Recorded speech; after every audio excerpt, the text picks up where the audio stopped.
200 વર્ષની ઉજવણી ગોળી પાર્શ્વનાથ પાયધુનીમાં થઈ. સામે શાંતિનાથ ભગવાનનું દેરાસર છે, એટલું જ પ્રાચીન. શેઠ મોતીસાના વખત બહુ મજાનું દેરાસર. એ પાયધુની શાંતિનાથનું દેરાસર તીર્થ તુલ્ય. અને 200 વર્ષ થયા. એ આટલું પ્રાચીન જિનાલય એટલું જર્જરિત થયેલું, આમ પડું આમ ગમે ત્યારે પડી જશે, કોલેપ્સ થાય. જીર્ણોદ્ધારની જરૂર હતી, જીર્ણોદ્ધાર થઈ શકે એમ નહોતો. એટલું બધું જર્જરિત થયેલું. નીચે બાંબુના ટેકા આપીએ ને ઇમારતને, કેટલા બાંબુ ખબર છે? એટલા બધા કે તમારી તાકાત નથી. દુબળો પાતળો છોકરો પણ એ અંદર જઈ શકે. 2 બાંબુની વચ્ચે આટલી જગ્યાઓ, એટલી આમ કરીને 1 2 3 4 5 6 એટલા 20 ફૂટના એરિયામાં 8 બાંબુ મૂકવા પડે, 6 બાંબુ મૂકવા પડે. એવું નહીં કે 2 જ મૂકવાના, 8 ફૂટે. એટલે 300 ફૂટમાં નહીં તો 40 બાંબુ મૂકેલા હોય ને તમે આમ દબાઈને જવું પડે. અને બહાર નોટિસ મ્યુનિસિપાલિટીની, આ મકાનમાં મરાઠીમાં, આ મકાનમાં પ્રવેશ કરનાર પોતાના જોખમે પ્રવેશ કરે છે. એની ટાઈમ કોલેપ્સ થશે પણ જીર્ણોદ્ધાર ન થઈ શકે. કેમ? એનું કારણ હતું કાયદાકીય હર્ડલ હતું ના. એ પ્રાચીન જિનાલયના ભીંત ઉપર પ્રાચીન પેઇન્ટિંગ્સ હતા. એનું એન્ટિક વેલ્યુએશન બહુ મોટું થાય.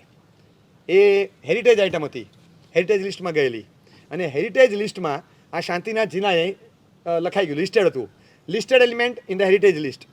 હવે તમે એક દોરી ખસેડી ન શકો, એક ખીલી મારી ન શકો, કારણ કે હેરિટેજ લિસ્ટમાં આવી ગયું. તમારે બધી પરમિશન અલગથી લેવાની. પ્રિઝર્વ કરવું એ સૌથી પહેલો ધર્મ. આ મૂર્તિ એને પ્રિઝર્વ કરવાની. જો પાણી લાગવાથી સોફ્ટ થઈને તૂટવાની સંભાવના તો પ્રક્ષાળ બંધ, પ્રિઝર્વ કરવાની તમારી ફરજ. એટલે આટલે સુધી એ લોકો હેરિટેજવાળા જોતા હોય. એટલે વચ્ચે એક ભવાની ટેમ્પલ હતું, તો એમાં એ લોકોએ ત્યાં સુધી જોયેલું પ્રક્ષાળ કર્યા પછી આ પથ્થર સોફ્ટ થાય છે કે નહીં. તો મૂર્તિનો આટલો ભાગ કોતરીને જુદો કાઢ્યો અને એની બાયોપ્સી કરી. એ સ્ટોનના આટલા ભાગની સ્પષ્ટ ભાષામાં કહેવાય કે મૂર્તિ ખંડિત થઈ. આટલા ભાગ કાઢી, આટલું ખબર ન પડે, કાંકરો કાઢી એની બાયોપ્સી કરી કે જો soft if it soft the રોક તો આ પ્રક્ષાળ બંધ કરાવવાનો. એટલે સુધી આ તો કાલે પ્રક્ષાળ સંકેશ્વર શત્રુંજય એમનાનું શું થાય ગિરનારમાં આપણું. આવા હેરિટેજના કાયદાઓ છે. હેરિટેજ લિસ્ટમાં આવી ગયું, કાંઈ જ ન થાય. આ ભીંત ચિત્રો એની તોલે કાંઈ ના આવે, ભગવાન પણ નહીં. ઉપરથી સ્લેબ પડ્યો ગભારામાં અને 2 ભગવાન ખંડિત થઈ ગયા. ભગવાન પરત પડ્યો, 2 ભગવાન સાઈડના ખંડિત થઈ ગયા. ઉહાપો થઈ ગયો. અમારા હેમચંદ્ર સુરી મહારાજ જે કાળધર્મ પામે, એમના સગા ભાઈ પુંડરીકભાઈ એ ત્યાં ટ્રસ્ટી હતા, થાકી ગયા. સાહેબ જીર્ણોદ્ધારની પરમિશન નથી મળતી. હવે આ ભીંત ઉપર લગાડેલા ચોંટાડેલા એમની ભીંત ઉપર ડાયરેક્ટલી થયેલા, ભીંત ઉપર પેઇન્ટ થયેલા, આ જેમ છે ને એમ ભીંત ઉપર વોલ પેઇન્ટિંગ. હવે તમે એને કઈ રીતે સુરક્ષિત રીતે કાઢો? આખી ભીંત સડી ગઈ છે, કઈ રીતે કાઢો તમે? હવે જીર્ણોદ્ધારની પરમિશન, આ ભીંત ચિત્રો સુરક્ષિત રહેવા જોઈએ. એટલે ભીંત ચિત્રોના તોલે મૂર્તિનું જે થવું હોય તે થાય. આર્કિટેક્ચર આર્કિયોલોજીકલ વેલ્યુ છે આની, નહીં મળે, પરમિશન જ ન મળી. બહુ થાક્યા બધી રીતે. આ લોકો લીગલ બેટલ ચાલી, ખૂબ થાક્યા. અડીને મકાનો બાજુમાં ચાલી, આ બાજુ ચાલી. પાયધુનીનો વિસ્તાર તમે જોયો હોય ને, આમ આપણો માણેક ચોકનો વિસ્તાર કહેવાય, પોળનો એવો. હવે એવા વિસ્તારમાં દેરાસર અને છૂટ ના મળી. છેલ્લે એક રે ઓફ હોપ. ત્યારે છે ને બધે મુંબઈમાં કાયદાકીય કાંઈ પણ લડત હોય ને તો અરવિંદભાઈ પાસે જવાનું. એમનું ભેજું ચાલે છે, ખબર નહીં ગમે તેથી રસ્તો કાઢે છે. અને હતા એ માણેક ચોકમાં 140 સ્પીડે ગાડી ભગાવે એકવાર, એક્સિડન્ટ કર્યા વગર. પાછું મને પૂરું કરવા દો. હા, આવ્યા અરવિંદભાઈ, આવ્યા. કેસમાં શું કરવું? અરવિંદભાઈ બધું સમજ્યા. એ કે શું પ્રોબ્લેમ શું છે? આ છે, અચ્છા હેરિટેજ આઇટમમાં લિસ્ટેડ છે. હેરિટેજમાં લિસ્ટેડ હોય તો બહુ અઘરું થઈ ગયું. હા, પણ હવે તમે ગમે તે કરો. એક કામ કરો ને, આ તમે સંભાળશો. આપણે કેવું કે મારો છોકરો સંસ્કારી થવો જોઈએ, અને જો બીજું કોઈ સંભાળતું હોય તેના ઉત્તમ કાંઈ નહીં. આઉટસોર્સિંગ વર્ષો જૂનો કન્સેપ્ટ છે, વર્ષો જૂનો. જવાબદારીઓનું આઉટસોર્સિંગ ચાલે. હવે કામનું નહીં, જવાબદારીઓનું આઉટસોર્સિંગ ચાલે. અને જવાબદાર વ્યક્તિઓનો એક નવો ફંડા છે, not working from home. Work from home નહીં, નોટ વર્કિંગ ફ્રોમ હોમ એક નવો ફંડા છે. અને એ લોકોએ જવાબદારી સોંપી. એ કે સંપૂર્ણ પાવર સાથે તમે મને સોંપો, હું તમને કંઈ નહીં પૂછું અને તમારે મને કંઈ નહીં પૂછવાનું. કરાવવાનો પ્રયત્ન બધો કરીશ. તો તમે જીતાડી આપશો, હું લડી આપીશ. તમે આ જીતી જશો ને? જો હું લડી આપીશ, ભગવાનની કૃપા છે, જીતી જશું. પણ મને તમારે વચ્ચે રોકવાનો નહીં અને ફૂલ સત્તા સાથે મને સોંપો. પછી એકવાર પતંગની જેમ તમે મને આકાશમાં રાખો ને ફિરકી તમારા હાથમાં રાખો, એ નહીં થાય. હા, રેઝોલ્યુશન પાસ કર્યું ટ્રસ્ટ મંડળે. બધા ટ્રસ્ટીની સહી સાથેનો લેટર આપ્યો કે અનકન્ડિશનલી અમે તમને પાવર ઓફ એટર્ની તમે આપીએ છીએ કે આ બધો કેસ તમે આ લડો અને ટ્રસ્ટીશીપના બધા પાવર્સ, આ કેસ પૂરતા તમને બધા પાવર્સ આપ્યા, જાઓ. એમણે હાથમાં કેસ લીધો. થોડા દિવસ થયા, ટ્રસ્ટીઓ આવ્યા મને કે મુસીબત થઈ ગઈ અરવિંદભાઈ. કે શું થયું? અમારી પર કેસ થયો છે. તો કે શું થયું? એ બાજુની ચાલીવાળાએ ટ્રસ્ટીઓ પર કેસ કરેલો. તો કે હા. તો કે શું હા? પહેલાં અમારી પાસે આવ્યા, મને કહે સાહેબ તમે આ માણસની ઓળખાણ કરાવી. શું થયું? સાહેબ આવા નીકળ્યા. કીધું શું થયું? શું સાહેબ પાછલા બારણે અમારી પર કેસ કરાવે છે. પૈસા અમે ચૂકવીએ છીએ. અમારી સામેના કેસના પૈસા અમે ચૂકવીએ છીએ. મારી પાસે પૈસા માંગ્યા છે કેસના. એ શેના ચૂકવ્યા? અમારી સામે ચાલીવાળાએ કેસ કર્યો છે અને એના પૈસા મેં ચૂકવ્યા. કીધું આવું તો કઈ ગેસ? અરે સાહેબ પુરાવા છે. એ લોકો બોલ્યા કે અમે આમના કહેવાથી કેસ કર્યો છે. અમને કંઈ ખબર નહીં પડી. પછી અરવિંદભાઈને પૂછ્યું. મેં કરે નહીં. અરવિંદભાઈને પૂછ્યું. પછી આ લોકો આવ્યા, જોઈન્ટ મિટિંગ થઈ. અરવિંદભાઈ કે શું પ્રોબ્લેમ શું છે? તો અરવિંદભાઈ જો ખરાબ નહીં લગાડતા પણ આ કેસ તમે કરાવ્યો છે? એ શું કેસમાં શું છે? ચાલીવાળાએ અમારી પર કેસ કર્યો છે. એ લોકો એમ કહે છે અમે આ ભાઈના કહેવાથી કેસ કર્યો છે, પૈસા અમે ચૂક્યા પાછા. અરવિંદભાઈ કે ચાલીવાળાએ શું કેસ કર્યો? પેપર વાંચો. એમાં લખાણ છે કે કોર્ટમાં રજૂ કર્યું ચાલીવાળાએ કે અમારી રૂમ નંબર 1 થી 4 એટલી ક્લોઝ છે એક જ દિવાલે, જો આ બિલ્ડિંગ કોલેપ્સ થશે તો પહેલી 4 રૂમ તરત દબાઈ જશે. એટલે અર્લીએસ્ટ એમને ઓર્ડર કરો કે આ રિમૂવ કરીને સ્ટ્રક્ચર નીચે ઉતારી દે, નહીં તો અમે લોકો જોખમમાં છીએ. એટલે તમને ડિમોલિશન ઓર્ડર જોવે એના માટે આ પ્લેટફોર્મ ક્રિએટ કરે છે. અને આ ચાલીવાળા પાસે એમની સામે કેસ કરાવ્યો અને કોર્ટમાંથી ઓર્ડર આવ્યો ચાલી દબાવી ના જોઈએ, તરત બિલ્ડિંગ ઉતારી દો. ઉતરી ગયું.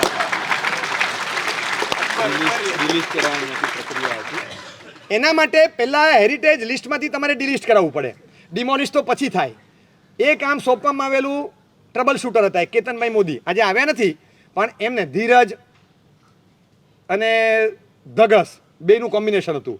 એમને એક સોંપવામાં આવ્યું જવાનું, ત્યાં મંત્રાલયમાં જઈને રોજ મળવાનું, 4 કલાક 3 કલાક 2.5 કલાક બહાર બેઠા રહે અને છેલ્લા આવીને આજ તો સાહેબ ના હાલે, આ સાહેબ એનાર નહીં, ઉદ્યા યા હા શુક્રવાર યા તમે. અને રોજ એને પહેલાં ધક્કા ખાય, 100થી વધારે ધક્કા ખાધા હશે વિધાઉટ ગિવિંગ, કંઈ અંદરથી અકળાય વગર રોજ જવાનું, 3 કલાક પાછા આવવાના. ઋષભદેવ ભગવાનની યાદ આવી જાય. ભગવાન રોજ જતા હતા ને પાછા આવતા હતા ને 400 દિવસ સુધી. રોજ જવાનું પાછા આવવાનું, રોજ જવાનું પાછા આવવાનું. જતી વખતે ઉમંગની રેખા સાથે જવાનું, પણ આવતી વખતે ઉદ્વેગની રેખા વગર પાછા આવવાનું. બસ એટલું રાખવાનું. અને રોજ જઈને પાછા આવે, નહીં કામ નથી થયું પણ થશે, એ ડિલિસ્ટ કરાવવાનું હતું. હેરિટેજ લિસ્ટમાંથી તમે બહાર કઢાવો પછી તમને ડિમોલિશન ઓર્ડર મળે. હેરિટેજ લિસ્ટમાંથી છેલ્લે એમણે ડિલિસ્ટ કરાવ્યું. અને મારો ખ્યાલ છે ત્યાં સુધી one and the only case કે જેમાં હેરિટેજ લિસ્ટમાં એકવાર આવ્યા પછી વસ્તુ ડિલિસ્ટ થઈ છે એવો માત્ર એક કિસ્સો આ મોજૂદ થયો છે કે જે શાંતિનાથ દેરાસર ડિલિસ્ટ થયું. પછી ડિમોલિશન ઓર્ડર આવ્યો. હવે એ ડિમોલિશન ઓર્ડર જેવો આવ્યો એટલે આ લોકો હાઈકોર્ટમાં જઈને સ્ટે લઈ આવશે. શુક્રવારે સુપ્રીમમાં જઈને આવે, શુક્રવારે ઓર્ડર આવ્યો. હવે જો ઓર્ડર આવે અને આ લોકો સોમવારે તરત સામે ગોદરેજ, હેરિટેજ સોસાયટી એવા મોટામાં કિશનભાઈ કોઈ હતા એવા મોટા માથા હતા કે એ લોકો તરત જો સ્ટે લાવે સોમવારે ઉઘડતી કોર્ટે, શનિ રવિ કોર્ટ બંધ હોય, શુક્રવારે ઓર્ડર આવ્યો અને સોમવારે આ ડિમોલિશન ઓર્ડર પર જો સ્ટે આવી જાય, એમણે મને ખ્યાલ છે રિસ્ટોરેશન, રિપેરેશન, રિનોવેશન આ 3 શબ્દો ડ્રાફ્ટમાં ચેક્યા. જીર્ણોદ્ધાર, જીર્ણોદ્ધાર તે કે નહીં ખબર પડે કે બધી ખબર પડશે. વી વોન્ટ ટુ ડુ જીર્ણોદ્ધાર ઓફ ધ એન્ટાયર ટેમ્પલ.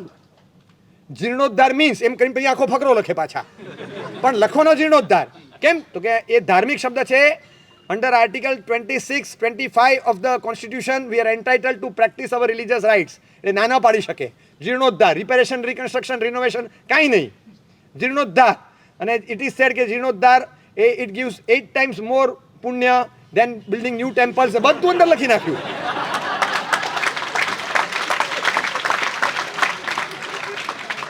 નસીબ એવું એ વખતે કોર્ટના જજ હતા MB શાહ, જૈન શ્રાવક, ચીફ જસ્ટિસ હતા બોમ્બે હાઈકોર્ટના.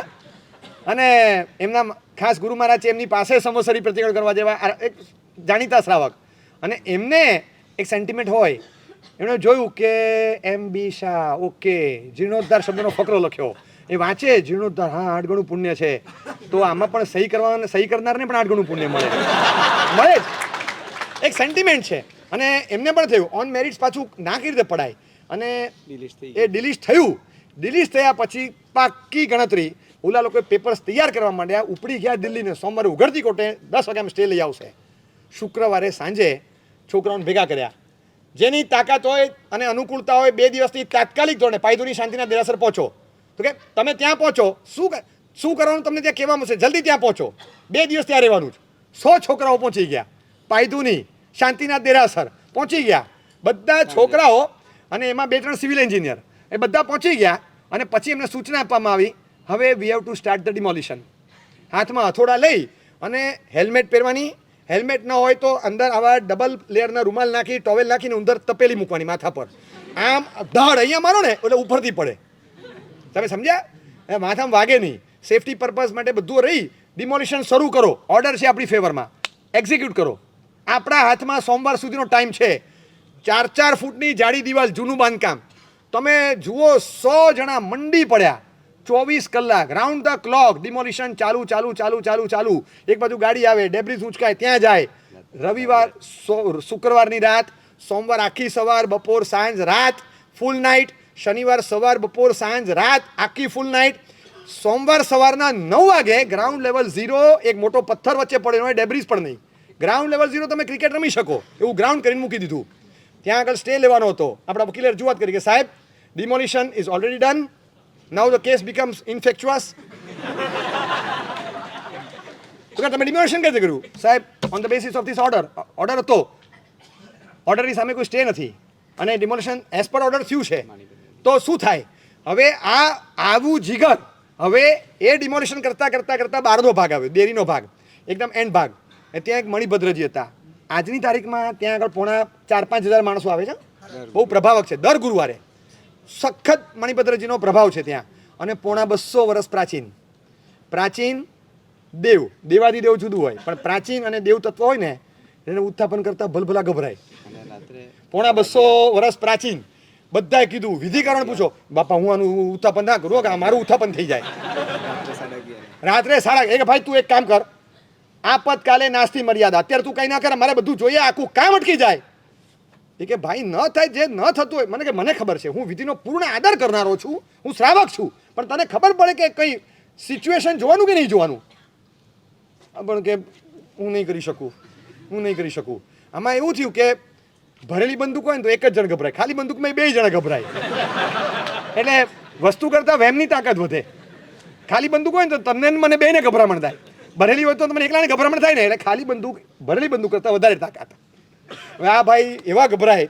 અને પછી છેલ્લે કીધું કે એક કામ કરો, તમે જાઓ. એક શ્રાવકને બોલાવ્યા, જો અંદર નિષ્ઠા છે, હું કોમ કરશો તો શુદ્ધ વસ્ત્ર પહેરીને આવો, નવી લાલ પૂજાની જોડ પહેરીને આવો. અને એમને કીધું, અને મણિભદ્રજીને પ્રાર્થના કરી, આંખમાં આંસુ સાથે, ગદગદ સ્વરે, હે તપાગત અધિષ્ઠાયક મણિભદ્ર દાદા, આપ અહીંયા બિરાજમાન છો, અમારું યોગક્ષેમ અને રક્ષણ કરનારા છો. આવા જૂના મકાનમાં, અમે નવા મકાનોમાં રહીએ અને જર્જરિત આવા મકાનમાં આપને સી રીતે રખાય? આપની આશાતના છે. આપની વિશેષ ઉપાસના માટે નવું કલાત્મક નયનરમ્ય મંદિર બનાવી અને એમાં આપને બેસાડવાના છે. અને એ માટે કામચલાઉ ધોરણે આપને અન્યત્ર ખસેડવાના છે.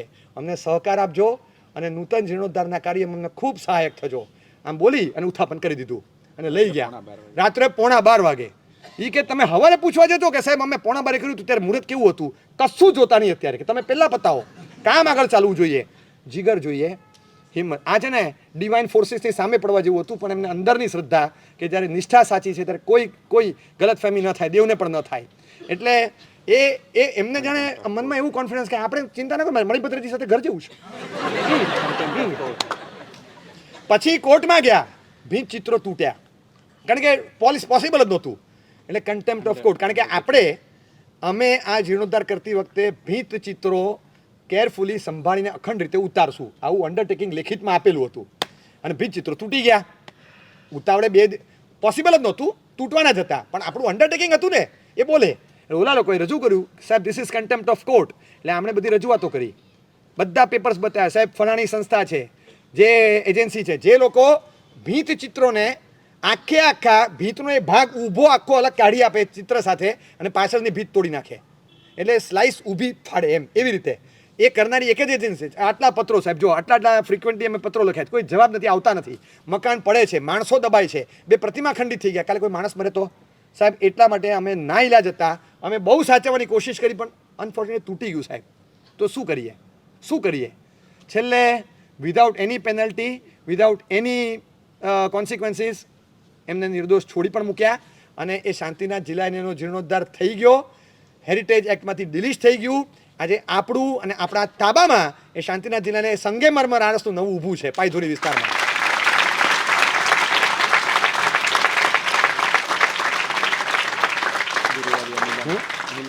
એમને આ ધગસ જે છોકરાઓમાં પ્રગટાવે ને વર્ષો સુધી, કદાચ 20 વર્ષ સુધી દર ગુરુવારે 6 ધન મેન્શન, ઓપેરા હાઉસ, પહેલે માળે એમના ગુરુવારીય મિલનો ચાલે વર્તમાન સંસ્કૃતિ ધામના એ ઓફિસમાં. અને 50, 80, 100, 125 છોકરાઓ ભેગા થાય, બધા યંગસ્ટર્સ. અને આપણી જેમ પીવાયસ છે એવી રીતે ત્યાં શાસનને લગતા મુદ્દાઓ, ઇન્સ્પિરેશન, માહિતીઓ, આ ચાલતા કેસીસની વિગતો અને એ બધું આવે ને એમાં જે વખતે જોતી હોય સ્પિરિટ પ્રગટાવે 15 મિનિટ ખાલી બોલે ને એટલે અંદરથી આમ જાન પ્રગટી જાય, જોશ આવી જાય. અને પછી બધાને પૂછે કે એકદમ બોલો જવું છે પાયધુની? તો કે યસ. હાઉ ઇઝ ધ જોશ? તો કે હાય સર. દોડે બધા, એકદમ દોડે, તૈયાર જ હોય. એવી સ્પિરિટ પ્રગટાવી શકે એટ ધ એજ ઓફ 70+. બધા યુવાનીઓમાં એવી સ્પિરિટો પ્રગટાવતા અને એ રીતે કામ થતું. શાંતિનાથનો કેસ હોય, અલકબીરનો કેસ હોય, ઈદગાહ સ્લોટર હાઉસનો કેસ હોય, સ્ટ્રે ડોગ્સનો રખડતા કૂતરાનો કેસ હોય, ગુજરાત ગૌવંશ હત્યાબંધીનો કેસ હોય, કોઈ આવા 600 કતલખાનાને લગતા કેસ હોય. આટલા બધા કેસીસની વચ્ચેથી ચાલતા એમણે ક્યારેય હિંમત હારી નથી. ક્યારેય પણ એમ કીધું નથી. કોન્ટેક્સ એ લેવલના હતા. ક્યારેક મનેકા ગાંધી સાથે બેઠેલા હોય, VHPના સર્વા કહેવાય અશોક સિંઘલજી, રામ મંદિરનો આખો મુદ્દો ચમકાવનારને આંદોલનનો મુખ્ય જે ચહેરો કહેવાય, ફેસ કહેવાય, એ અશોક સિંઘલ. અને એમની સાથે સંબંધો તો કેવા, એમને રિગાર્ડ્સ એટલે અંગત મિટિંગમાં અશોકજી બેઠા હતા અને કોઈક કામથી ગયા હતા. જોશી સાહેબને અરવિંદભાઈ ગયા ત્યારે કીધું કે અશોકજી અંદર હે. चिट्ठी મોકલી કે અરવિંદજી પારેખ આए हैं. ઓહ અચ્છા મેં આતા હું. મિટિંગ છોડીને અંદર આવ્યા, થી બહાર આવ્યા, અડધો કલાક વાતચીત કરી, બધાને બેસાડી રાખીને પછી મિટિંગમાં અંદર ગયા. એટલું માન એમને પણ આ લોકો માટે હતું. આટલી મોટી હસ્તી વ્યક્તિ પણ એમને એમ કે આ કેવી વ્યક્તિ છે. રાજસ્થાનમાં ગૌવંશ હત્યાનો પ્રતિબંધનો કાયદો લાવવા માટે એમણે એ વખતના ઓરિસ્સા હાઈકોર્ટના જસ્ટિસ હતા, પછી રાજસ્થાન ગુમાનમલજી લોઢા, મુંબઈમાં છે પ્રસિદ્ધ બિલ્ડર નામ બીજેપીના મંગલ પ્રભાતજી લોઢા, એમના ફાધર ગુમાનમલજી લોઢા, એમની સાથેના ઘરોબો એમને કન્વિન્સ કરેલા. ઓરિસ્સા કોર્ટના એ વખતના જસ્ટિસ હતા અને એમની સાથે વાર્તાલાપ થઈને પછી રાજસ્થાનમાં પણ આ કાયદો આવ્યો. બધાની સાથે સંપર્કો પણ એવા હતા, એકદમ હાઈ પ્રોફાઇલ લોકો સાથેના એવા સંપર્કો. એક જગ્યાએ એમણે પોતાના સ્વાર્થમાં એક સંબંધનો ઉપયોગ નથી કર્યો. 2 જોડી સફેદ કપડાં, જબ્બો લેંગો, એ સિવાય મને યાદ નથી કોઈ લિનનનો ડ્રેસ પહેર્યો હોય કે ભારે કપડું પહેર્યું હોય. એમના ગળામાં કોઈ ભારે ચેન જોયો છે ક્યારેય? એમના હાથમાં વીંટી જોઈ છે? એમના કાંડે કોઈ પહોંચી જોઈ છે? તમે પૂછો કોઈને. શું નક્ષીશ વ્યક્તિત્વ, એટલું જબરજસ્ત. મને કહેવા દો કે ખાસ કરીને બિરદાવવાનું મન થાય એવા એમના સાથીદારોમાં RK જોશી સાહેબ, જેની કોઈ ગણતરી, તુલના, મૂલ્યાંકન તમે કરી જ ન શકો એવી વ્યક્તિ. રત્નસુંદર સુરી મહારાજ જ્યારે દિલ્હી હતા ત્યારે કેટલાક કામોમાં ખૂબ કામ તો લાગતા, પણ એક વખત કીધેલું ને 3 દિવસ મને લાગે ત્યાં રોકાયેલા. રત્નસુંદર સુરી મહારાજે અમને એક સ્ટેટમેન્ટ આપેલું, તમે જેમને મોકલ્યા હતા એમની રજત તુલા કરાવવા જેવાનું મન થાય. રજત તુલા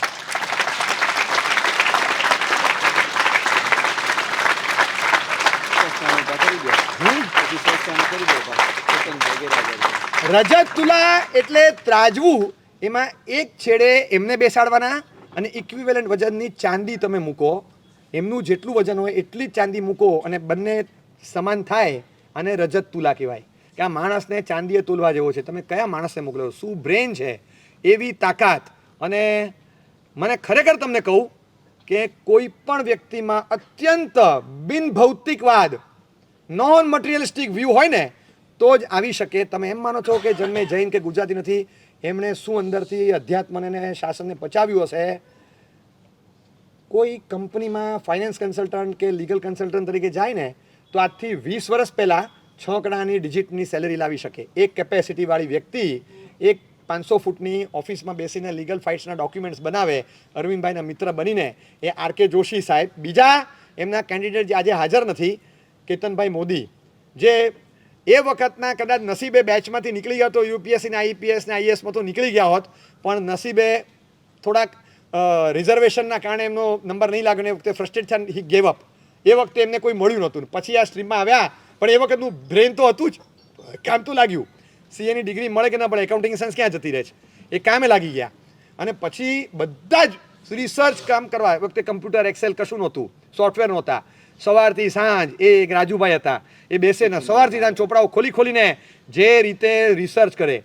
અતુલ શાહ પોતે ચાર્ટર્ડ એકાઉન્ટન્ટ, એમના સાથીદાર સંજય ગાંધી એ પણ ચાર્ટર્ડ એકાઉન્ટન્ટ, બધા એવી ટીમ આખી ભેગી થઈ. એ સિવાયના પણ કદાચ જીતુભાઈ, અરવિંદભાઈ, બીજા ત્રીજા ઘણા બધા ભાગ્યશાળીઓ સાથે ટીમમાં હતા.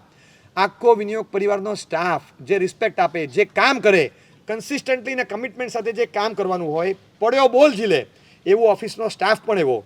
અને આ બધાની વચ્ચે મને કહેવા દો કે 3 બહુ જ મહત્ત્વના પાર્ટનર્સ એમની સાથે હતા. અરવિંદભાઈ સાથે, નહીં તો અરવિંદભાઈ કામ ન કરી શકે. એક એમના વર્કિંગ પાર્ટનર જે આર કે જોશી, એમના કામમાં લગોલગ સાથે રહેનારા 40-50 વર્ષથી કન્ટિન્યુઅસ. આજે એક પાંખ કપાઈ હોય વિનિયોગ પરિવારની એવું લાગે, આ કાર્યોને ઝટકો લાગે. એક એમને શું દર્દ થયું હશે ને એ જાણે. એક પાંખ, એક પંખીની 2 પાંખ હોય, એમાંની એક પાંખ આ છે. એવી વ્યક્તિ એમના વર્કિંગ પાર્ટનર કહેવાય. બીજા એમના બિઝનેસ પાર્ટનર નરેન્દ્રભાઈ મલબારી, જેમની સાથે બિઝનેસમાં પાર્ટનરશિપમાં અરવિંદભાઈને ધંધો ચાલે વર્ષોથી. પન્યાસી મહારાજે કદાચ, મને ખ્યાલ છે ત્યાં સુધી, કદાચ if I am not wrong, પન્યાસી ચંદ્રશેખર મહારાજે એ નરેન્દ્રભાઈ મલબારીને એકવાર કીધેલું કે નરેન્દ્રભાઈ, અરવિંદ શું કામ કરે છે તમને ખબર છે? મને દુઃખ થાય છે એ ધંધામાં સમય આપે છે. મને કહેતા શરમ આવે છે, એ નહીં કહી શકે, પણ એનાથી હું કહું છું, તને નરેન્દ્રભાઈ મલબારી તમને ખબર છે શું કામ કરે છે, કયા ગજાનું કામ કરે છે?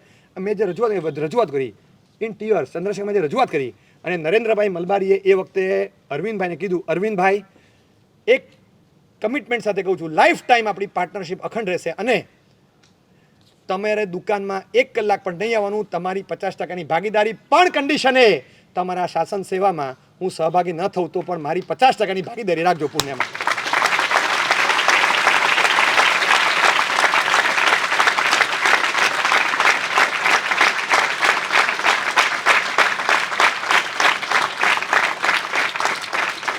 साथी हो तो ऐसा, पार्टनर हो तो ऐसा, पत्नी हो तो ऐसी. એમના લાઈફ પાર્ટનર ઉષાબેન ભૂલી ન શકાય. ખૂબ આગ્રહ હતો, બેક પેઇન ખૂબ છે, 89 એજ છે. હજી 6 દિવસ પહેલાં અરવિંદભાઈ ગુજરી ગયા. ઉષાબેન આજે અહીંયા બેઠા જ હોત, પણ છેલ્લે પછી જોયું નથી, બેસાતું નથી. આમંત્રણ આપવા જ્યારે ગયેલા ત્યારે હા પણ પાડવાના હતા, પણ ત્યારે પણ સૂઈ જવું પડ્યું. ખૂબ દુખાવો હતો એટલે નીકળ્યા નથી. પણ આજે બિરદાવવાનું મન થાય. હું તમને ખરેખર કહું, 40 વર્ષથી 30 વર્ષથી તમે ઓળખો, તમને યાદ છે કે અરવિંદભાઈ અને ઉષાબેન 4 કલાક માટે કંઈ ફરવા ગયા? તમને ખ્યાલ છે? 40 વર્ષમાં ઉષાબેનને કોઈ દિવસ ફાઈ ગાર્ડન ફરવા નથી લઈ ગયા, કોઈ દિવસ એક કોલ્ડ ડ્રિંક્સ નથી પીવડાવ્યું. અને ઉષાબેનનું કમિટમેન્ટ, હું મનપેશ રોડ ઉપાસેમાં હતો એ વખતે પરિમિત આવકમાંથી ઉષાબેને બચાવીને પૈસા ભેગા કર્યા હોય, ઊંચી ઉછામણી બોલ્યા. 8મું સપનું, ધજા આવે ને, 8મું સપનું, 6ઠે ચંદ્ર વિશાલા, 7મે રવિ રાતો, ધ્વજ મોટો, ધ્વજ એટલે ધજા, 8મું સપનું આવે. બહુ હજારો મણની ઉછામણી બોલ્યા મનપેશ રોડમાં. હું ત્યાં પોલ્યુશનમાં હતો, હું બધું, અને ઈશારો કર્યો, નામ લખાવી દો, અરવિંદભાઈ મણીલાલ પારેખ. અરવિંદભાઈ વિચારમાં પડ્યા કે આ મારું નામ આવ્યું, હા મેં લીધો ચડાવો છે મારી પાસે, હું ભરી દઈશ. એમને પૈસા ભર્યા અને એટલા બધા રાજી આમ કરતા આવ્યા. એ સપનાનો આદેશ મળ્યો એમને, અને હસતા અહીંયા આવ્યા અને મને કે અરવિંદભાઈ કે ત્યાં ચડાવી લીધો? કેમ સાહેબ, શ્રાવક આટલા બધા સુપ્રીમમાં શાસનના કેસ લડે અને એમની વિજય પતાકા ફરકવી જોઈએ, એ માટે મેં ધજાનો આદેશ લીધો છે. આ કમિટમેન્ટ હતું એમનું.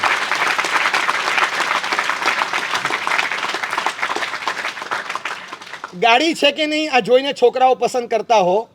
આવક કેટલી છે, મને 2 વર્ષે એકવાર એબ્રોડ ફરવા લઈ જશે એવી તેવડ છે કે નહીં, આ જોઈને તમે છોકરા પસંદ કરતા હો ને. હું તમને એટલું કહું ચોક્કસ, શાસનના શ્રાવિકા હો ને, આ ઉષા કાકીને એકવાર નજરમાં રાખજો, કે કદાચ હું તમને ગેરંટી આપું, ઉષાબેનને કાયમ એવું થયું હશે કે મેં એક પરણેલા માણસ સાથે લગ્ન કર્યા છે. આ શાસનને પરણેલો માણસ, always she was on number 2 position.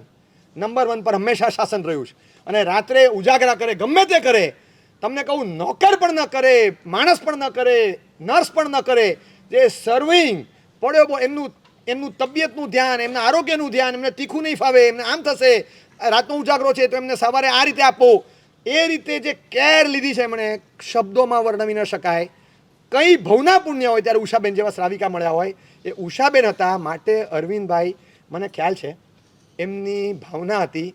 બહુ વખત પહેલાં એક વખત બોલેલા, સાહેબ ખબર નથી આયુષ્ય કેટલું છે, પણ ભગવાનને બસ એટલું કહું છું, એક સાથે તો નથી જવાના, પણ ક્રમમાં હું પછી જઉં. શ્રાવકને એકલા નથી રાખવાના. આ એમના શબ્દો હતા. શ્રાવક એકલા ન રહેવા જોઈએ, બસ આ એમના શબ્દો હતા ત્યારે કે એ નહીં રહી શકે એકલા સાહેબ, એમનું કામ નથી, કોઈ ઇસ્યુ નથી, 2 જ જણા છે, બહુ પવિત્ર જીવન જીવેલું. 90 વર્ષ 92 વર્ષની જિંદગીને કદાચ 68 69 વર્ષનો લગ્ન પર્યાય, અને એમાં એક વાર યાદ નથી કે ક્યાંય આ વ્યક્તિ ફરવા લઈ ગઈ હોય. અને તેમ છતાં આ પ્રેમ, આ દાંપત્ય, આ સહવર્તી ભાવ યુનિક. શાસનની બધી સેવામાં કદાચ અરવિંદભાઈ જેટલું કમાયા છે એટલું જ કદાચ એનાથી વધારે ઉષાબેનના હિસ્સામાં 100% જમા થયું છે.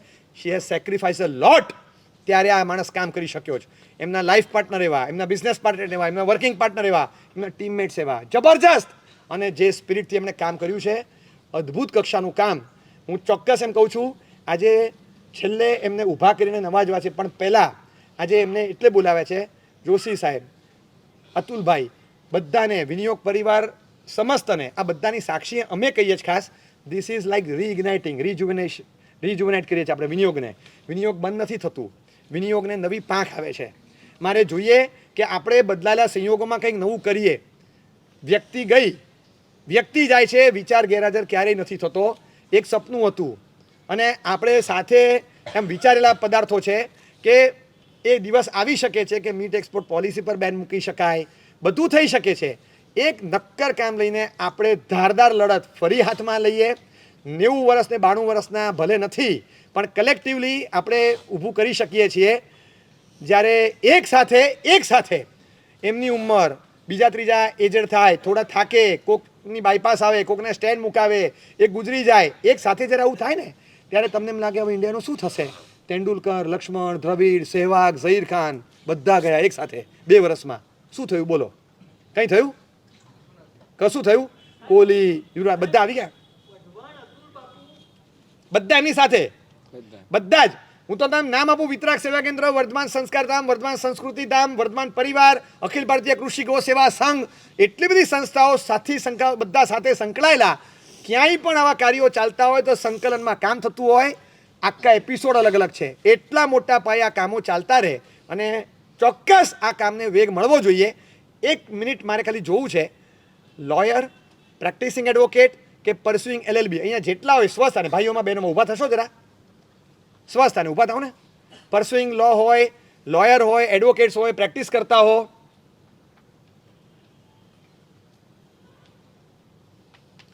હું બધા તમારા પાસેથી, અને તમે બધા બીજા 5ને ઓળખો છો, આ આપણે એક કમિટમેન્ટ રાખીએ કે આવા કામોમાં જોડાવું છે. આપણા પ્રોફેશન ઓરિએન્ટેડ, આપણે ઇન્ટેલેક્ટ ઓરિએન્ટેડ આવી શાસનની સેવા થઈ શકે. તમને ખ્યાલ આવે આ તમારું ફિલ્ડ છે અને એ ફિલ્ડમાંથી શું કામ નિપજી શકે. જગતગુરુ હીરસુરી મહારાજ અને અકબર બાદશાહના વખતમાં અને કુમારપાળ મહારાજા હેમચંદ્રાચાર્યના વખતમાં જે કાર્ય થયા એને યાદ અપાવે કે એને ભૂલાવી શકવર્તી કાર્યો. એક વ્યક્તિ ખૂણામાં બેસીને 500 ફૂટની ઓરડીમાં બેસી એક ખાલી કલમ લઈને, આમ ધારદાર કલમ, માઇટીયર ધેન સ્વોર્ડ, એ કરી શકે. એ તાકાત આપણી 5-15 જણા પાસે છે. તો આપણે એ કામ કરી શકીએ એમ છીએ. એટલે આપણે કમિટેડ રહી સાથે રહીએ. દર 3-6 મહિને એમને અહીંયા બોલાવીએ, એક જોઈન્ટ કોન્ફરન્સ કરીએ અને એક કામ એવું ઉપાડીએ કે આના ઘણા પેપર વર્ક તૈયાર છે, અમુક પિટિશનોના ડ્રાફ્ટ તૈયાર છે, બધું જ તૈયાર છે, અમે વાંચેલા પણ છે. ખાલી હિંમતથી અટકે. હવે કોણ કરશે? 92 વર્ષ થયા, એમને 80 વર્ષ પૂરા થઈ જશે, 75-80 થઈ જશે, થાક્યા છે, બાયપાસ કરાવેલું છે, શરીરની તકલીફો ઘણી છે, શરીરની મર્યાદા, સ્વાસ્થ્યની લિમિટેશન્સ. જો જોશી સાહેબના જોયા હોય ને, હું તમને કહું, છેલ્લા 20 વર્ષથી લાકડાની તલવાર હાથમાં લઈને is fighting a world war. એટલી જબરજસ્ત તકલીફોની વચ્ચેથી શરીર પસાર થાય.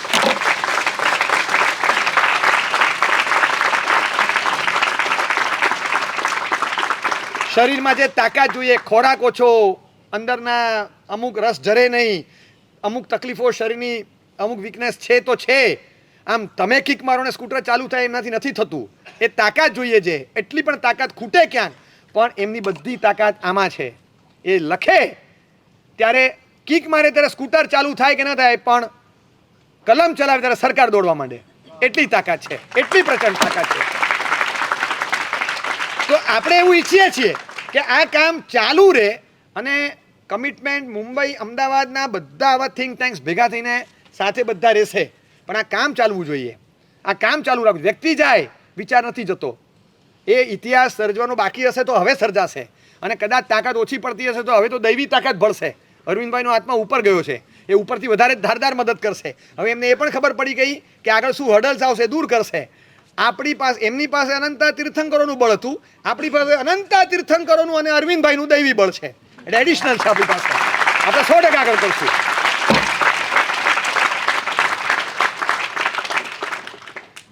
મને એક યાદ છે, જ્યારે અઘરા કેસ આવે ને, બધાએ સાંભળ્યું હશે સાથેવાળાએ, જ્યારે કોઈ અઘરું કાર્ય આવે ને ત્યારે એક વર્ષોની કોઈ કવિતા બોલતા, in the valley of death they road the 600.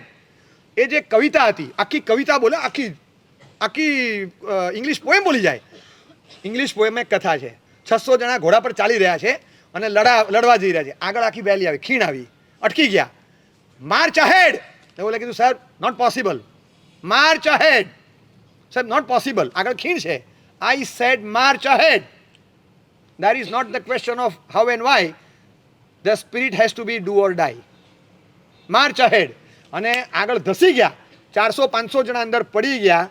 ખીણ પૂરાઈ ગઈ. બાકીનાને કીધું જાઓ, એની ઉપરથી રસ્તો થઈ ગયો, જાઓ. આ રીતે લડવાનું, આ રીતે લડવાનું. ખીણ ભરીને એની ઉપરથી બાકીનાને પસાર થવા દેશું, પણ લડત ચાલુ રાખશું. આ કવિતા સંભળાવતા. એવી એમની સ્પિરિટ લાસ્ટ દિવસ સુધી એક જાનબાઝ ખેલાડીની જેમ એ હાજર રહ્યા છે. તો આપણે એ કાર્યને અધૂરું ના છોડીએ. આજે આટલા વખતથી કન્ટિન્યુઅસલી ચાલે છે, પણ આપણે એ ઈચ્છીએ કે આવા કાર્યમાં આપણે સહભાગી થઈએ અને આ કાર્ય જલ્દીથી ઉપડે. લાસ્ટ મોમેન્ટ સુધી એ કામ ચાલુ રહે અને આપણે એ કાર્યમાં અંદર જોડાયેલા રહીએ એવી ઈચ્છા છે. અરવિંદભાઈ એવી વ્યક્તિ હતા, વર્લ્ડ વોર વખતે એક પત્રકાર હતો અને પત્રકારને ઈચ્છા થઈ, આ દિવ્ય ભાસ્કરવાળા કેવી રીતે કે અમે ચૂંટણીના લાઈવ અપડેટ્સ આપશું.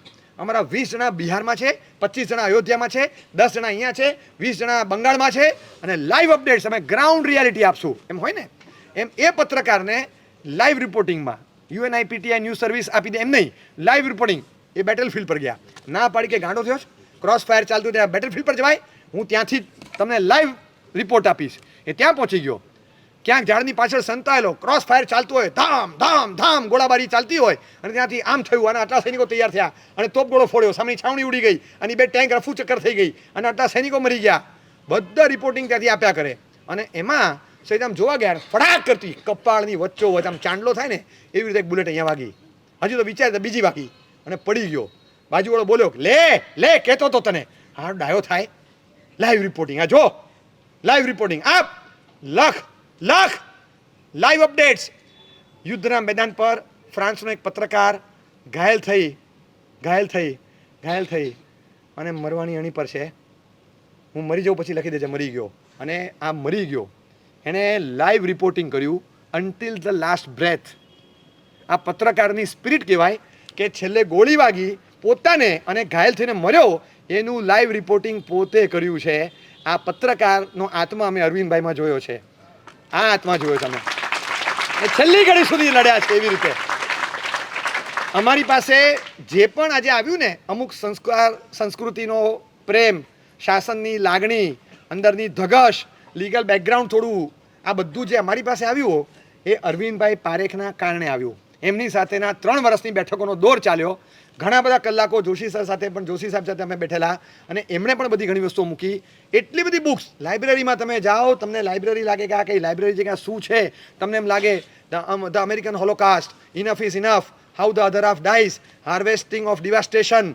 તમને લાગે કે આ શું પડ્યું છે, a diet for new America, the dollar and Vatican, the Vatican holocaust. જ્યાં બુક્સના ટાઇટલો તમે વાંચો તમને લાગે કે આ કઈ લાઇબ્રેરી છે. તમે દુનિયામાં ન વાંચ્યા હોય એવા દિગ્ગજોના પુસ્તકો ત્યાં મળે અને એ પુસ્તકોમાંથી જે કન્ટેન્ટ ઉપાડે, એ કન્ટેન્ટ ઉપાડ્યા પછી તમને લાગે ક્યાંય વાંચ્યા ન હોય ને એવા આંકડાઓ, એવી માહિતીઓને એ બધું જ તમને મળે.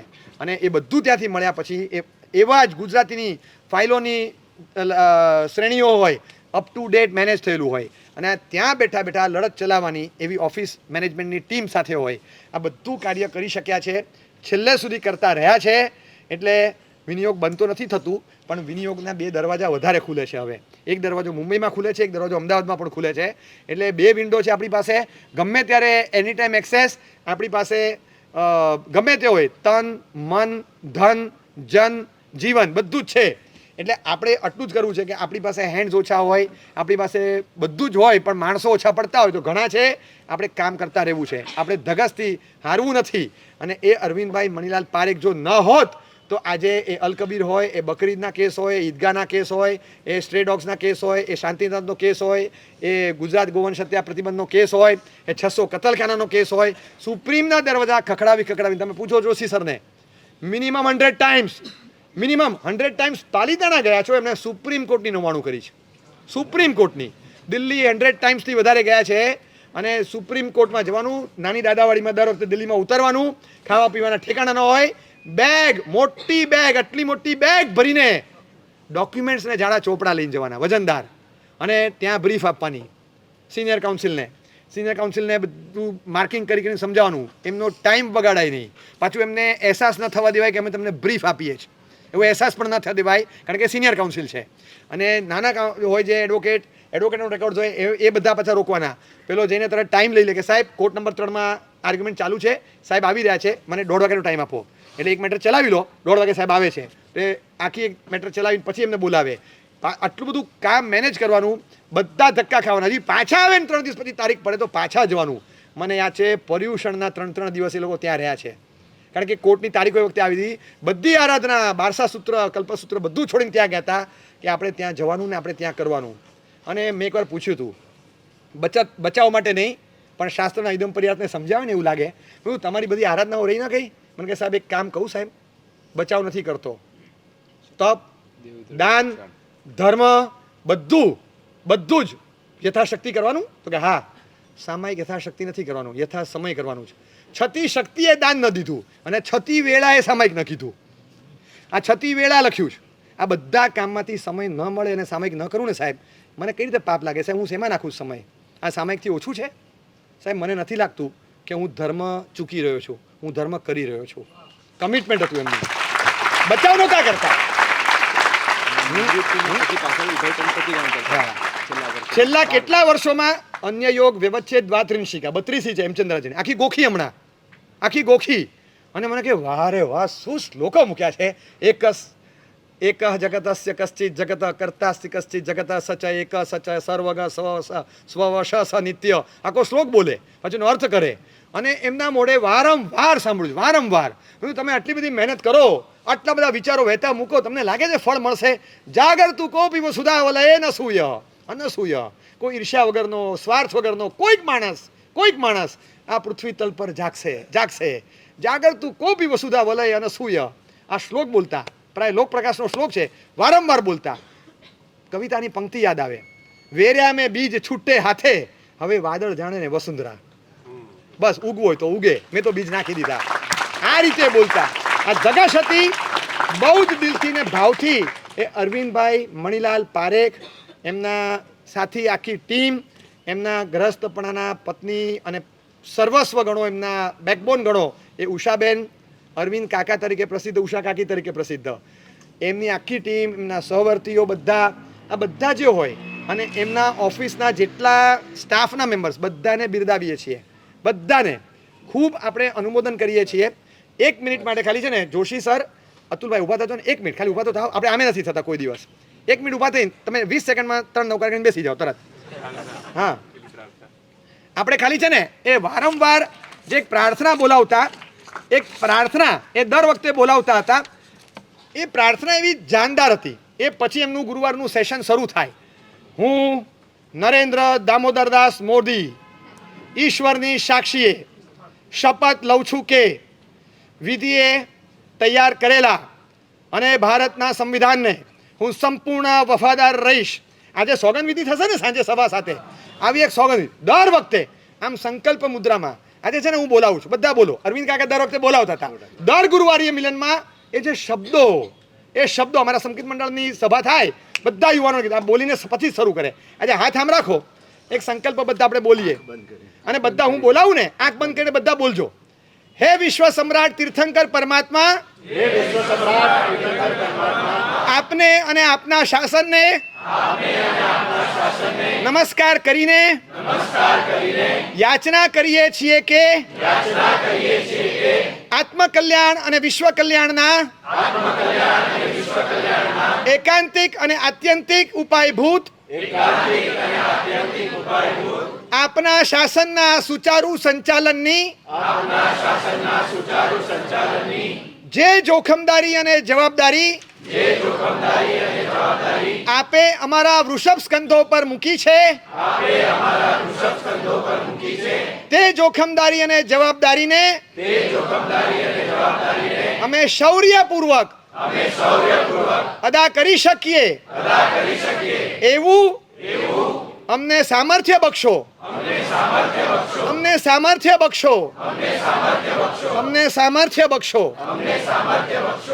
આ પ્રાર્થના કાયમ લેવડાવતા. તુલના ન થઈ શકે, જૈન સંઘ કદાચ જાણી પણ ન શકે, પણ લખાશે ભવિષ્યમાં ઇતિહાસ જીવદયાના જાનબાઝ ખેલાડીઓમાં. તો ખરેખર તમને કહું કે કદાચ 100, 200, 500 વર્ષના, હું અતિશયોક્તિ વગર કહું છું, અનુભવેલું છે, જાણેલું છે, રિઝલ્ટ નજર સામે છે, અને એના કમ્પાઉન્ડ ઇન્ટરેસ્ટ સાથેનું જેમ ગેઇનિંગ તમે ગણો ને એમ મલ્ટીપ્લાય કરતાં તમે જે જુઓ, 5 જગ્યાએ ફટકા પડે ને, 6ઠ્ઠી જગ્યાએ પોલિસી બનતા પહેલાં વિચારે કે હાલું આ બનશે ને ધક્કા મારશે આ લોકો, જવા બધું નથી બનાવવું. એટલે એક કાયદો નથી કહેતો કે શાસન સારું ચાલે એ માટે લોકશાહી દેશમાં મજબૂત વિપક્ષ હોવો જોઈએ, એમ નીતિઓ સારી ઘડાય એ માટે મજબૂત વિપક્ષની ભૂમિકામાં ઊભા રહેતા હતા. એ લોકો કાયમ માટે ક્યાંય વિરોધમાં નહીં, પણ લડત રક્ષક લોહી. એટલે જાણે કે પ્રભુના શાસનની અને આટલા બધા લાખો કરોડો પશુઓને દયાનું પાત્ર બનતા જીવોની આ ડિફેન્સ મિનિસ્ટ્રી છે. એમને ખૂબ બિરદાવીએ અને ભારપૂર્વક એમને કહીએ કે તમારા કાર્ય ચાલુ રાખજો, અમે તમારી સાથે છીએ.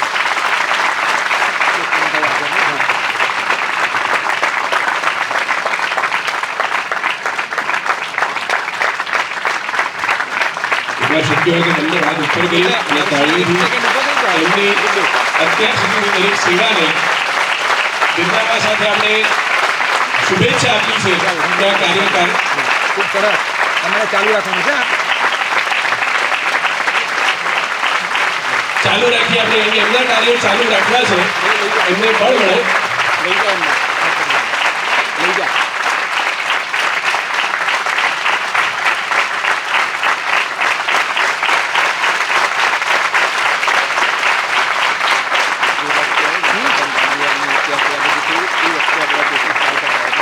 શાસન મદની, શાસન મદની. જે વખતે ગીતાબેન રંભિયાની હત્યા થઈ ને, સન્નાટો હતો, સન્નાટો હતો. એ સમયગાળો એવો હતો કે જીવદયાના કાર્ય કરો એટલે તમને પતાવી નાખવામાં આવશે. તમે ગેરકાયદેસર પશુઓને લઈ જાય છે, તમે કબજે કરો છો, તમે માથાકૂટ કરો છો. લલિત જૈન ભીવંડીના એડવોકેટ, લોયર, જાનબાઝ યુવાન, બટકા સરખા હતા, લિટલ વંડર હતા, લિટલ માસ્ટર હતા. કેટલા પશુને બકરીદના દિવસે એમના ઇલાકામાં જઈને ગેરકાયદેસર પાછળ બાંધી રાખેલા બધાને છોડાવી 40 બકરા લઈને બહાર નીકળે વટથી કે ગેરકાયદેસર છે, કાયદો હોય તો મને બતાવો, તમારા સર્ટિફિકેટ બતાવો. આવી રીતે એમને ફોન આવતા અને કહેતા ટપકા દેગા બીચ મેં મત આના. જરાય ગભરાય વગર હજારો પશુઓની રક્ષા કરી છે.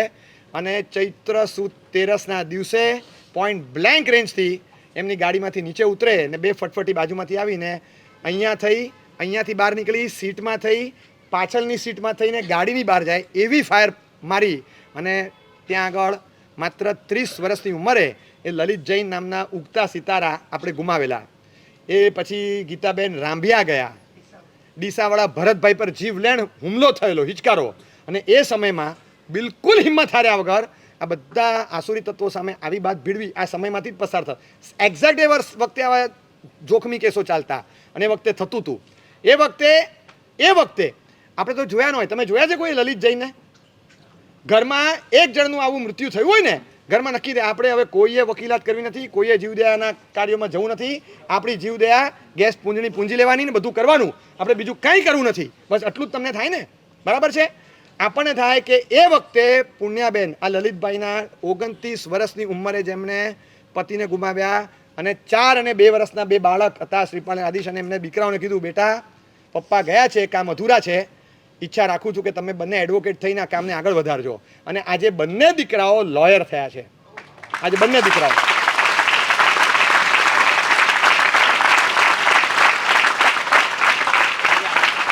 આદિશ ક્યાં છે? આદિશ ઉભો થા. આ આદિશ, આ જે ટી શર્ટમાં આદિશ ઉભો છે એ લોયર છે, એડવોકેટ છે, the son of the great herald, આપણે કહી શકાય લલિત જૈનનો દીકરો છે.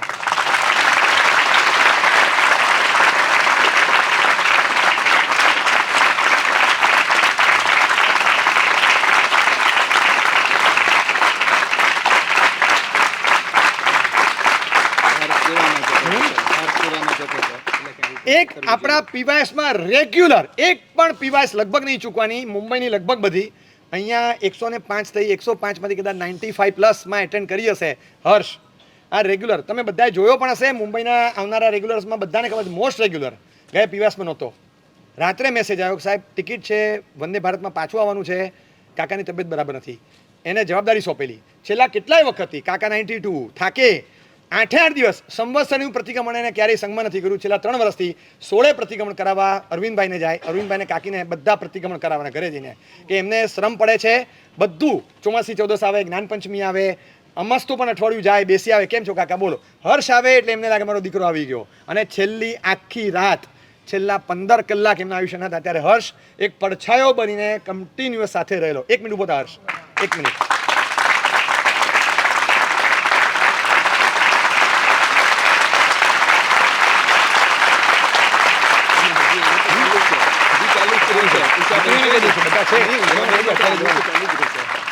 બધું થયું, અંતિમ સંસ્કાર થયો, બધું થયું. ખૂબ રડ્યા હતા ઉષાબેન એકલા ઘરે. અને હર્ષ રાત્રે 8 વાગે ગયો, 2 જણા 3 જણા ગયા હતા, 11 વાગ્યા સુધી બેઠા, ઉષાબેન સાથે વાતોચીતો કરી, બધું કર્યું. કે બેટા તું જા, તું ચિંતા ના કર, હું સૂઈ જઈશ. પછી એ લોકો ગયા છે. હું કહું છું કે બોરીવલીથી કેટલા આવ્યા છે? આંગળી ઊંચી કરશો જરા. બહેનોમાં કોણ કોણ છે? બરાબર. તમને નથી થતું ઘણીવાર કે અમને કહે છે કે સાહેબ અમને પણ એવા કંઈ કામ હોય તો કહેજો ને સાહેબ, આ બધા શાસનના કામોમાં અમે શું ભાગ તમને કામ કરી શકો. હું એક કામ કહું કે તમે બોરીવલીમાં રહો છો, બોરીવલી કાંદીવલીમાં રહેતા હો તો વારાફરતી 2-2, 3-3 જણની ટીમ બનાવો. અઠવાડિયે 10 દિવસે એકવાર વારો આવે અને આમ ત્યાં રોજ 2 જણા પહોંચે. સાંજના ટાઈમે 15-20 મિનિટ, અડધો કલાક જવાનું, ઉષા કાકી સાથે બેસવાનું, થોડા વિચારો શેર કરવાના, જૂના પ્રસંગો કંઈક સંભળાવો ને, કંઈક સરસ ધર્મની પ્રેરણાઓ કરો, પ્રેક્ટિકલ જૈનાની વાતો કરો, કંઈક નવું શીખવો. તમારી પાસે કંઈક લેવા આવ્યા છીએ. રોજ જઈને એમની પાસે 20 મિનિટ બેસવાનું. વારાફરતી તમને લાગે ને તો જતા જતા ટીમો બનાવજો, 2-2, 3-3 જણા વારાફરતી જજો. એકવાર જવું હશે તો પુનિત સર, હર્ષ કોઓર્ડિનેટ બધું કરી આપશે, 2 વાર લાવીને પરિચય કરાવી દેશે. પછી તમારે તમારું ઘર સમજીને ત્યાં જવાનું. આપણી ફરજમાં આવે છે જે વ્યક્તિએ 70 વર્ષ પોતાની પરિણિત જિંદગીના જોયા વગર મોક્ષોકને દફનાવી અને શાસનના સુભટને આ રીતે પૂજારી ભગવાનને સાચવે, એ રીતે જો અરવિંદ કાકાને કાકીએ સાચવ્યા હોય તો એ કાકીની શેષ જિંદગી સાચવવાની જવાબદારી માત્ર તમારી નહીં અમારી પણ બને છે. એટલે બધાની આ ફરજ બને છે. કમ્પલસરી જજો.